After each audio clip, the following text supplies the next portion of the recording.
Inilah Injil Tuhan Yesus Kristus menurut Yohanes pasal 14 ayat 21 hingga 31. Barang siapa memegang perintahku dan melakukannya, dialah yang mengasihi aku. Dan barang siapa mengasihi aku, ia akan dikasihi oleh Bapa-Ku, dan aku pun akan mengasihi dia dan akan menyatakan diriku kepadanya.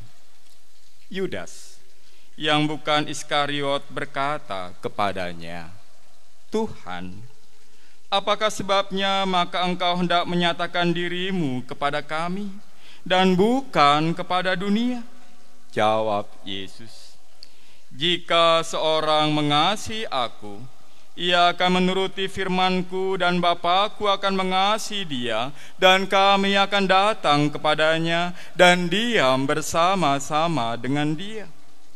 Barang siapa tidak mengasihi aku, ia tidak menuruti firman-Ku, dan firman yang kamu dengar itu bukanlah daripadaku, melainkan dari Bapa yang mengutus aku. Semuanya itu kukatakan kepadamu, selagi aku berada bersama-sama dengan kamu. Tetapi penghibur, yaitu Roh Kudus, yang akan diutus oleh Bapa dalam namaku, dialah yang akan mengajarkan segala sesuatu kepadamu dan akan mengingatkan kamu akan semua yang telah kukatakan kepadamu. Damai sejahtera kutinggalkan bagimu. Damai sejahtera kuberikan kepadamu, dan apa yang kuberikan tidak seperti yang diberikan oleh dunia kepadamu. Janganlah gelisah dan gentar hatimu. Kamu telah mendengar bahwa aku telah berkata kepadamu, aku pergi, tetapi aku datang kembali kepadamu. Sekiranya kamu mengasihi aku, kamu tentu akan bersuka cita, karena aku pergi kepada Bapa-Ku, sebab Bapa lebih besar daripada aku. Dan sekarang juga aku mengatakannya kepadamu sebelum hal itu terjadi, supaya kamu percaya apabila hal itu terjadi. Tidak banyak lagi aku berkata-kata dengan kamu, sebab penguasa dunia ini datang dan ia tidak berkuasa sedikit pun atas diriku. Tetapi supaya dunia tahu bahwa aku mengasihi Bapa dan bahwa aku melakukan segala sesuatu yang diperintahkan Bapa kepadaku. Bangunlah, marilah kita pergi dari sini. Yang berbahagia adalah mereka yang mendengarkan sabda Tuhan dan tekun merenungkan dalam hatinya. Haleluya! Haleluya! Haleluya! Haleluya!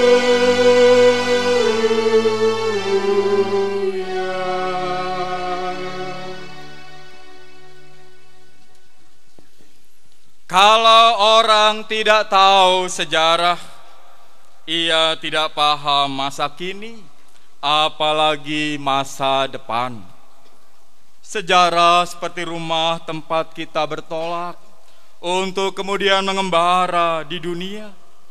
Kalau kita tidak tahu asal rumah, kita akan terus tersasar-sasar. Saudara, demikianlah catatan Pramudia Anantatur mengenai sejarah. Sejarah menurut Pram begitu penting karena tanpanya manusia kehilangan orientasi, tersesat. Tanpa sejarah kita sulit menjawab pertanyaan dari mana. Selanjutnya kita akan mati kata jika orang bertanya mau kemana. Tanpa pemahaman masa lalu, sulit bagi kita melangkah ke masa depan. Lumrahlah jika sejarawan Tony Lane menyatakan, orang yang tidak menguasai sejarah bagaikan orang yang lupa ingatan, amnesia. Saudara, Begitu pentingnya sejarah. Sungguh beralasan jika Bung Karno dalam pidato HUT Proklamasi ke-21 mengingatkan bangsanya untuk tidak meninggalkan sejarah. Saya kutipkan penggalan pidatonya. Seorang pemimpin yaitu Abraham Lincoln berkata, "One cannot escape history." Orang tak dapat melepaskan diri dari sejarah. Saya pun berkata demikian, tetapi saya tambah bukan saja one cannot escape history, tetapi saya tambah never leave history. Jangan sekali-kali meninggalkan sejarah. Jangan sekali-kali meninggalkan sejarahmu yang sudah, hai bangsaku. Karena jika engkau meninggalkan sejarahmu yang sudah, engkau akan berdiri di atas vakum. Engkau akan berdiri di atas kekosongan, dan lantas engkau akan menjadi bingung, dan perjuanganmu paling hanya akan berupa amuk. Amuk belaka, amuk seperti kera kejepit dalam gelap. Tentu Bung Karno lebih menggetarkan ketimbang saya. Saudara, Bung Karno mengingatkan, jika seseorang meninggalkan sejarah, maka dia akan berdiri di atas vakum. Akhirnya bingung. Dan kalau berjuang, perjuangannya tidak berdasar. Amuk. Menarik, amuk masuk kamus Inggris, amuk. Bagai kera kejepit dalam gelap. Saya belum pernah melihat kera kejepit dalam gelap. Apa yang kelihatan kalau serba gelap? Saudara, Israel sungguh mengerti pentingnya sejarah, sehingga dalam ke-39 kitab mereka terdapat kitab ulangan. Ulangan, diulang-ulang. Kenapa? Karena manusia mudah lupa atau mudah melupakan sesuatu, dan Musa tahu itu.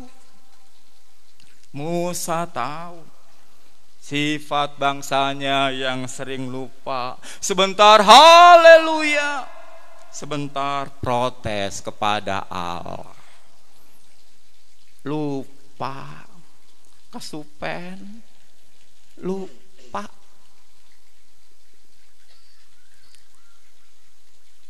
Bacaan kita memang agak panjang, sesuai dengan leksonari. Tapi itulah lebih panjang Musa. Bayangkan pidato seluruh kitab ulangan. Lah kalau kita cuma mendengarkan sepenggal, menurut saya kita masih kalah dari orang Israel. Dan saudara, apa yang ada di benak kita ketika mendengarkan kembali 10 firman, mendengarkan kembali dasa titah, mendengarkan kembali sekumpulan kata jangan, jangan begini, jangan begitu. Dan di zaman sekarang ini kata jangan tidak populer. Anak kedua saya 3 tahun. Spray kami gak ada spray yang gak ada tulisannya. Tembok kami gak ada yang gak ada tulisannya, coret-coretannya. Jok mobil kami sama, TV kami sama. Hebatnya saya dan istri saya gak melarang. Saya kagum sih dengan saya, karena bapak saya pak gitu ya. Mahal TV itu. Saudara, kata jangan, jangan, jangan mungkin kurang populer. Di GKJ mungkin kita lebih suka hukum kasih ketimbang dasa titah. Ringkes pak, gampang diapal. Lagi pula kasihilah. dan bukan sekumpulan kata jangan. Tapi pada hemat saya, di tengah reformasi yang kagak jelas ini, sekumpulan kata jangan menjadi penting.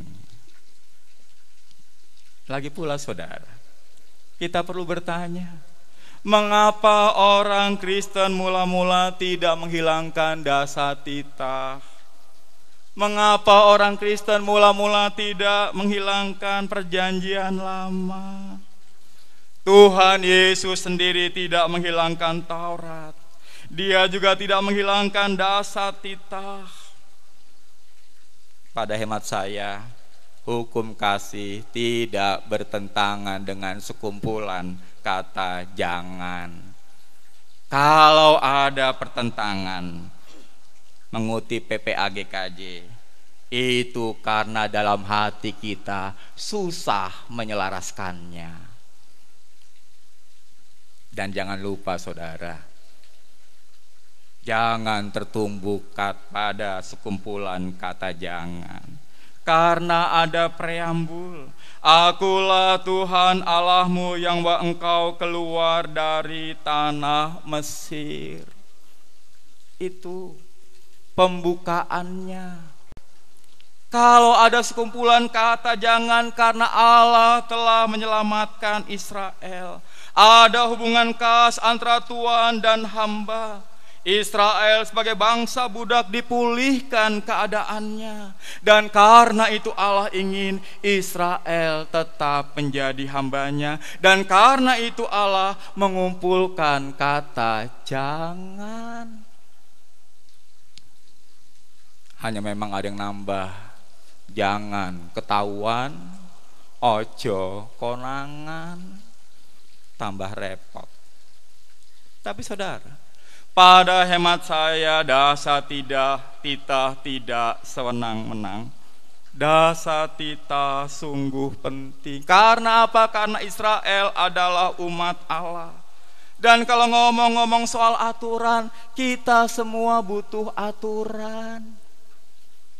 Main bola aja ada aturannya, main gundu aja ada aturannya. Masa hidup kagak ada aturannya? Tapi yang menarik saudara, Yesus mengaitkan antara mengasihinya dengan menuruti segala perintahnya. Jikalau kamu mengasihi aku akan menuruti segala perintah. Kamu akan menuruti segala perintahku. Siapa yang bisa ngelawan kalimat ini? Kualat. Kasih memampukan orang untuk taat.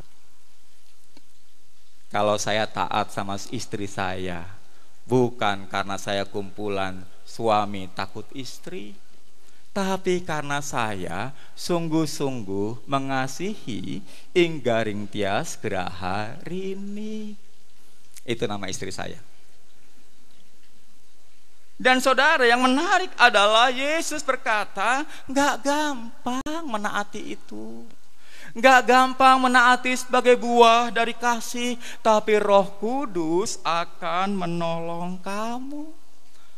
Roh penghibur, penolong, bukan diktator. Roh akan menolong saya dan saudara mengasihi Allah, sehingga kita mampu menuruti kehendak-Nya. Dan kehendak Allah pada hemat saya adalah menjadikan Indonesia sebagai rumah bersama. Gede amat Pak Indonesia, benar. Karena di seluruh dunia GKJ cuma ada di Indonesia. Iya. Oleh karena itu fokus kita rumah bersama haruslah Indonesia. Dan bukan tanpa sebab Allah mengizinkan sinode lahir. Dan hari ini kita merayakan 84 tahun. Dan kalau hari ini kita akan melihat peluncuran agrowisata Salatiga.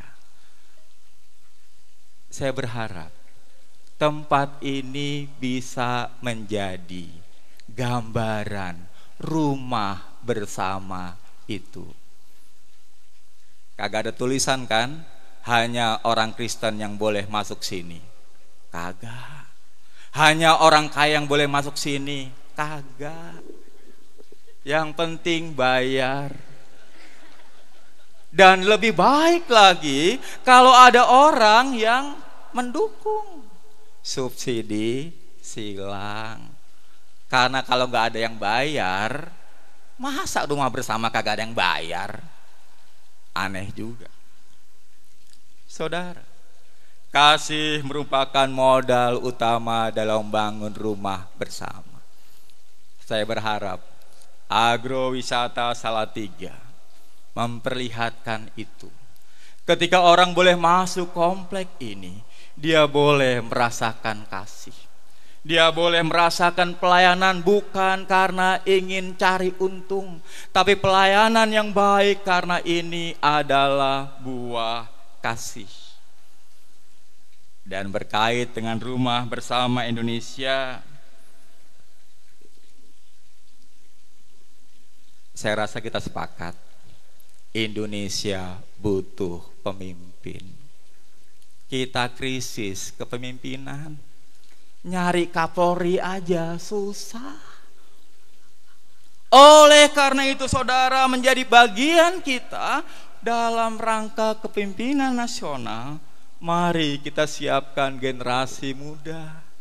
Dan dalam bayangan saya, tempat ini bisa menjadi tempat di mana generasi muda kita belajar, dibina, dikader, agar mereka pinjam syair Pak Alfred Simanjuntak, guru saya, agar hati mereka teguh, lurus, pikir tetap jernih, dan yang penting bertingkah laku halus. Saya membayangkan 10 tahun nanti, kalau ada kita butuh Kapolri, nih orangnya. Kita butuh ahli apa, nih orangnya. Kita butuh gubernur BI, nih orangnya. GKJ. Di mana belajarnya? Di sini. Bukan sakitnya tuh di sini, tapi senangnya tuh di sini. Belajarnya di sini. Caranya, mari kita dorong generasi muda untuk tidak meninggalkan sejarah bangsanya, juga sejarah imannya. Dari situ mereka terdorong menghidupi kehidupan bangsanya dan imannya. Memang ada harganya, tapi menurut saya itu layak demi rumah bersama Indonesia. Amin.